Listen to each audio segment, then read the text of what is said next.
ఈ అబ్బాయిని చూడగానే బాగున్నాడే భలే ఉన్నాడే అని అనిపించింది అని మా అందరి ఒపీనియన్ కూడా అదే. ఉయ్యాల చెంపాల వచ్చినప్పుడు ఒక్కసారి మనం ఆ భలే ఉన్నాడే అనిపించిన రాజ్ తరుణ్ని చూద్దామా? మీరు ఇప్పుడు కాదు అప్పుడే అనిపించుకున్నారు కదా, సో ఒక్కసారి ఏమండి అప్పుడు నాకు 20 ఏళ్ళండి. ఇప్పుడు ఇప్పుడు ఎలాగో అనిపించుకుంటున్నారు కానీ అప్పుడు కూడా అనిపించుకున్నారు కదా, ఒక్కసారి ఆ పిక్స్ పిక్స్ వేయండి అమ్మా స్క్రీన్ పైన.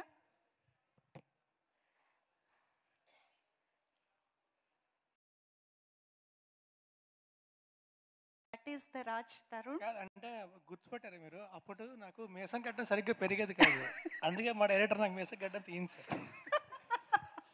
ఓ దీని వెనకాల దోటి ఉందా అనుకుంటా, చూస్తుంటే అనిపిస్తుంది నాకు.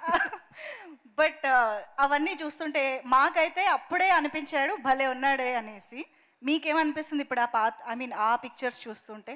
నాస్టాల్జియా అండి. Nostalgia, okay. కానీ మీతో డైరెక్ట్గా ఎవరైనా భలే ఉన్నావు రాజ్ తరుణ్ అని ఒక ఫ్యాన్ మూమెంట్ ఏదైనా డైరెక్ట్గా గుర్తుందా?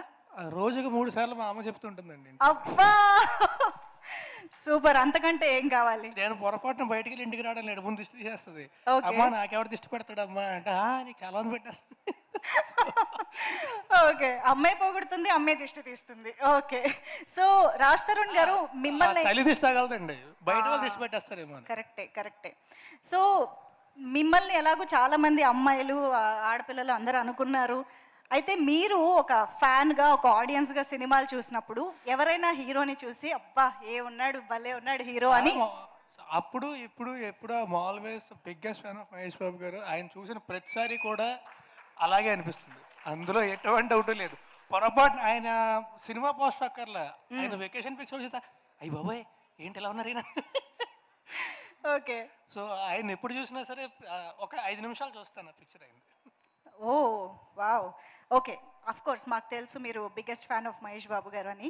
ఇంకొక క్వశ్చన్ ఏంటి అంటే, మీతో ఇప్పటివరకు చేసిన హీరోయిన్స్ అందరిలోనూ మీరు ఈ సినిమాలో శారీ డ్రైపర్గా చేశారు కాబట్టి ఈ క్వశ్చన్ అడుగుతున్నా.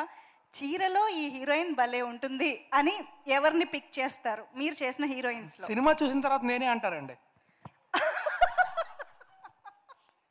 Very much unexpected answer. Cinema చూసిన తర్వాత ఖచ్చితంగా నేనే అంటారు. But any name? నో, చూసిన తర్వాత చెప్తాను. సినిమా చూసిన తర్వాత మీరు కూడా అంటారు. ఇంకా అనవసరంగా అడిగాను నేను, నిజంగా మీరే చాలా బాగున్నారు. ఓకే, అయితే ఇంకా సూపర్, ఇంకేం మాటలు లేవు. అయితే మన బ్యూటిఫుల్ మనీషా ఉంది కాబట్టి. హలో, హాయ్ మనీషా, చక్కగా చీరలో వచ్చారు.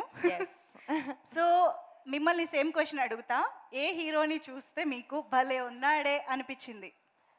I think Prabhas sir. Okay, for sure. I think Mirchi చూసేటప్పుడు I was the biggest fan. So same Anushka Shetty డైలాగే వచ్చింది అనమాట, ఏ ఉన్నాడు రా బాబు అని, భలే ఉన్నాడే. నిజంగా. Okay super, thank you so much. ఇదే క్వశ్చన్ నేను మారుతి గారిని కూడా అడగాలనుకుంటున్నా. మారుతి గారు, మాకు తెలుసు మీరు ఇప్పుడు రాజా సాబ్తో చేస్తున్నారు కాబట్టి ఆబ్వియస్గా ప్రభాస్ గారిని చూస్తే ఎవరికైనా భలే ఉన్నాడే అనిపిస్తుంది. స్టేజ్ మీద వస్తున్నారు ఆయన, వచ్చాక చెప్తారా? అవును, మీరు వెళ్ళండి. లేదా అలాగదు అంటే సార్కి రేపు పొద్దున కూడా షూటింగ్ ఉంది, ఎక్కువ లేట్ చేయొద్దు, నేను బయలుదేరాలని చెప్పి ఇండైరెక్ట్ గా చెప్తున్నారు. బట్ ఎప్పుడైనా మీరు ఆన్సర్ చెప్పాలి కదా సార్, భలే ఉన్నాడే అని ఏ హీరోని చూస్తే అనిపించింది? ప్రభాస్ గారు ఆయన అద్దంలో చూసుకుని ప్రతిసారి అనిపిస్తుంది ఆయనకి. ఆయన వేరే హీరోలతో పని చేస్తారు కానీ మా అందరికీ ఆయనే హీరో. ఈ ఆన్సర్ మేము ఖాయం చేసుకోవచ్చా? భలే ఉన్నాడని నేను చెప్పకూడదు, ఒక మగాడు ఇంకో మగాడిని చెప్పకూడదు sir. First hero sir, hero మీరు ఎంతో మంది హీరోలతో వర్క్ చేశారు కూడా కదా, అలాగే నేను చూసినప్పుడు పనిచేసే ప్రతి హీరో భలే ఉన్నాడే అనుకుంటేనే నేను తీయగలుగుతాను ఫస్ట్, బా అంతే. ఇంత మంచి రైటర్తో నేను ఇంకేం మాట్లాడతాను చెప్పండి. Thank you so much. అయితే ఇక్కడితో మన యాక్టివిటీ అవ్వలేదు, అసలైన యాక్టివిటీ ఇప్పుడే స్టార్ట్ అవుతుంది. దానికోసం రాజ్